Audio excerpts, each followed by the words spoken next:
اور ابو جہل جو ہے وہ اس کی پٹائی کر رہا ہے، مار رہا ہے اس کو۔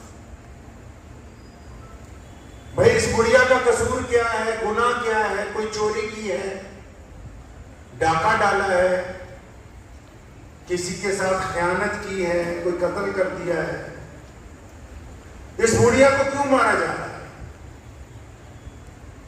تو پتہ لگا کہ یہ 80 سال کی جو بوڑھی عورت ہے اس کو اس لیے مار رہے ہیں کیونکہ اس نے پیارے محمد رسول اللہ صلی اللہ تعالی علیہ وسلم کا کلمہ پڑھ لیا ہے۔ اور یہ بات ابو جہل کو ناگوار گزری، یہ کس طرح ایک عام خاتون محمد رسول اللہ صلی اللہ علیہ وسلم کی اتباع میں، ان کی پیروی میں کس طرح ہم ہمارے نظام کا انکار کر سکتے ہیں؟ سیدنا سمیہ رضی اللہ تعالی عنہ جو 80 سال کی بوڑھی عورت ہیں، ان کو باندھا ہوا ہے، ابو جہل نے ان کا سر پکڑا، ایک پانی کے ڈول میں ڈالا اور اوپر اپنا ہاتھ رکھ لیا۔ جب کافی وقت گزر گیا اور اسے یقین ہوا کہ شاید اس کی جان نکل گئی ہوگی، تو جب سر سے ہاتھ اٹھایا تو اس عورت نے پانی میں سے سر نکال کے کہا اللہ الصمد، کہ میں صرف اللہ وحدہ لا شریک کی عبادت کرتی ہوں۔ تو ابو جہل جو مکے کا اس وقت گورنر تھا، اس کو بڑی شدت کے ساتھ غصہ آیا، تو اس نے اسے کہا کہ مجھے ڈر نہیں لگ رہا، آخر اسے اور خوفزدہ کرنے کے لیے اس کے خامد کو ملا کے ایک درخت کے ساتھ باندھا گیا، سیدنا یاسر رضی اللہ تعالیٰ، کہ اگر تم نہیں مانو گی دیکھو ہم اس کو مار دیں گے۔ اتنے تشدد کے بعد جب سمیہ رضی اللہ تعالیٰ کا ایمان متزلزل نہیں ہوا تو ان کے بیٹے کو سیدنا عمار بن یاسر کی بھی کھال تیرنی شروع کی گئی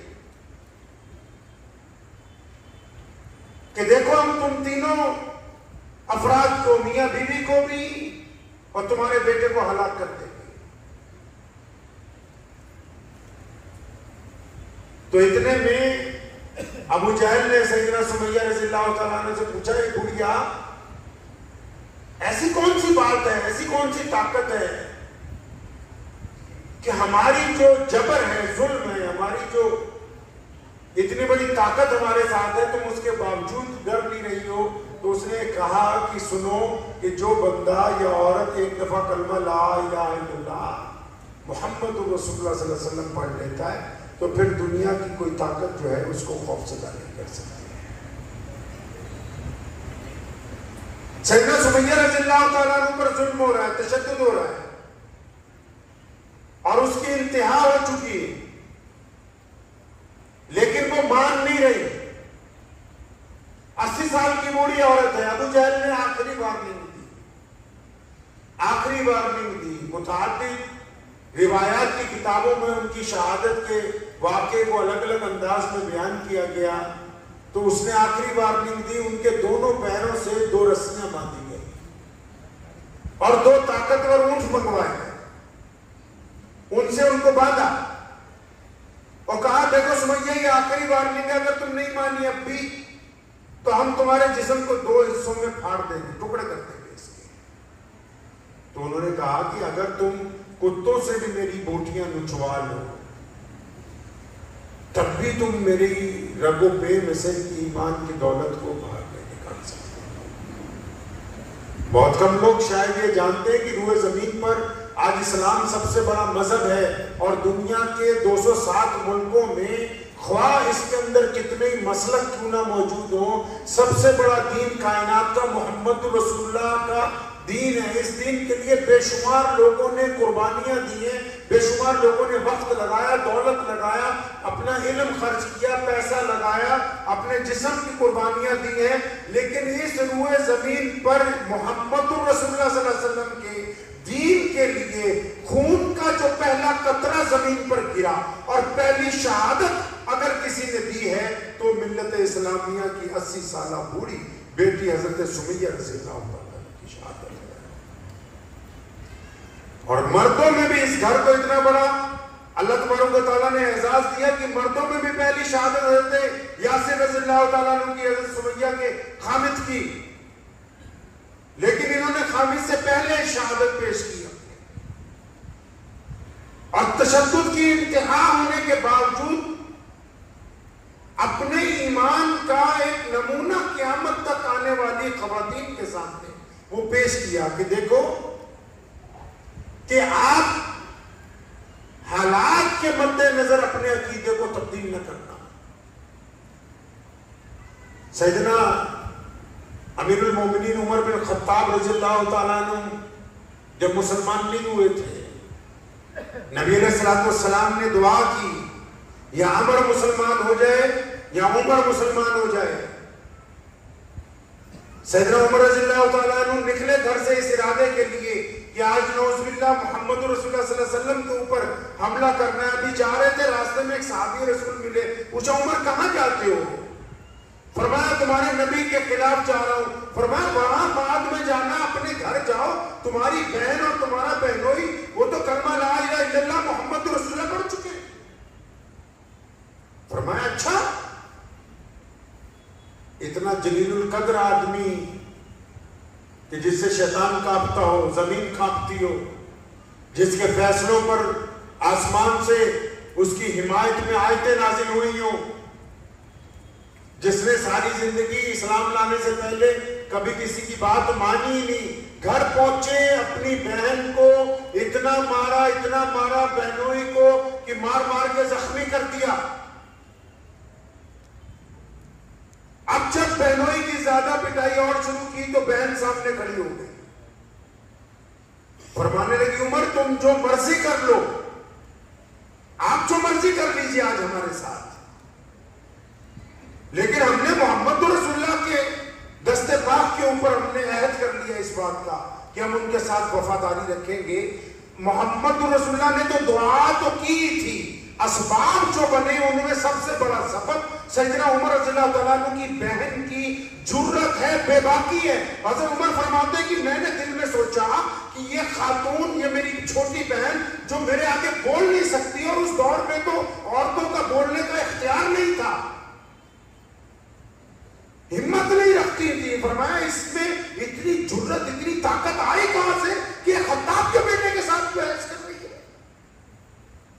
جب بہن نے جرت سے میرے سامنے اپنی بات رکھی تو فرماتے ہیں کہ میرا دل ایک دم پلٹ گیا کہ آخر وہ کون سی طاقت ہے، وہ کون سی بات ہے جس نے اس کو لمحوں میں اس قابل بنا دیا کہ یہ خطاب کے بیٹے کے سامنے کھڑے ہو کے گفتگو کر رہی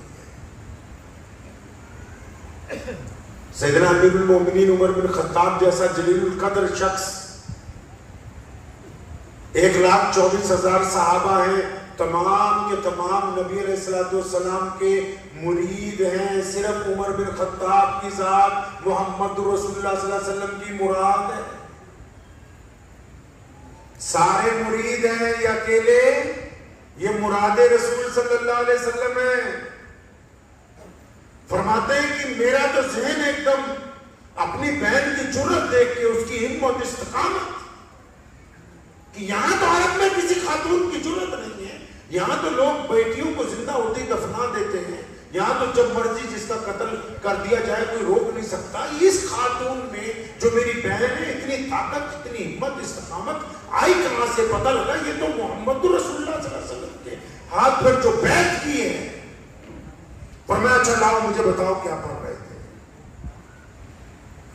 بس جب بہن نے قرآن پاک کی وہ آیتیں پیش کی، سامنے رکھی، تو سیدنا عمر رضی اللہ تعالیٰ عنہ اسی وقت تیار ہو گئے کہ نہیں، مجھے لے کے چلو محمد رسول اللہ صلی اللہ علیہ وسلم کے پاس. سیدنا اسماء بنت ابی بکر رضی اللہ تعالیٰ، نبی علیہ السلام ہجرت پہ جانا چاہتے ہیں، غار ثور پہ جا کے آرام فرما ہے. سیدنا ابو بکر صدیق بھی ساتھ میں ہے. کس کی ڈیوٹی لگائی؟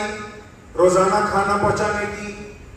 ابو بکر رضی اللہ تعالیٰ عنہ نے اپنی بیٹی کی ذمہ داری لگائی کہ روزانہ کھانا دونوں وقت صبح اور شام تازہ گھر سے بن کے آنا چاہیے. کہاں سے کہاں کھانا پہنچانا ہے؟ آپ آج اگر جائیں عمرے پہ، حج پہ، تو اول تو اس غار کی چڑھائی ہر بندہ چڑھ نہیں سکتا.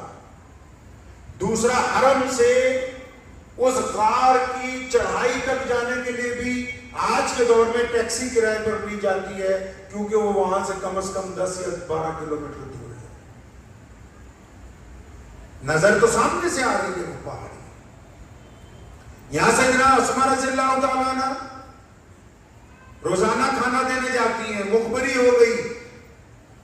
ابو جہل تو ڈھونڈ رہا ہے, مکے کا گورنر تلاش کر رہا ہے محمد رسول اللہ صلی اللہ علیہ وسلم کہاں ہیں, کہاں ہیں ابو بکر صدیق رضی اللہ تعالیٰ عنہ, تلاش کر رہے ہیں. اب مخبری ہو گئی کہ بھائی سیدنا ابو بکر صدیق کی جو بیٹی ہے وہ جاتی ہے روزانہ کھانا دینے.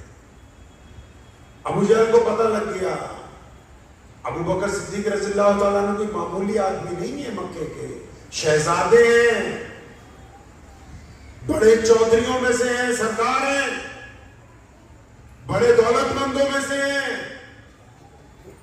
بیٹے بیٹیاں ناز و نخروں میں پلے ہیں, کوئی معمولی آدمی نہیں ہے. بڑے بڑے کپڑے کے شو روم ہیں, ملازمینوں کی لائنیں لگی رہتی ہیں. اور جب حالات بدلے, محمد رسول اللہ صلی اللہ علیہ وسلم کے ساتھ جڑے, سب کچھ اللہ کے راستے میں قربان کر دیا, اور وہی مکہ المکرمہ جہاں لوگ کھڑے ہو کے سلام کرتے تھے کہ ابو بکر جا رہے ہیں, ان کے بیٹے جا رہے ہیں, بیٹیاں جا رہی, سارے کے سارے دشمن ہو گئے.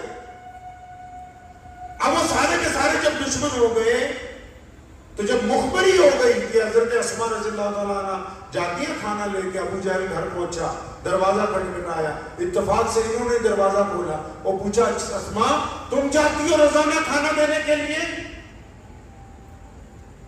اپنے نبی کو کھانا پہنچانے تم جاتی ہو, بتاؤ کہاں پہ ہے وہ, کس پہاڑی میں, کس جنگل میں,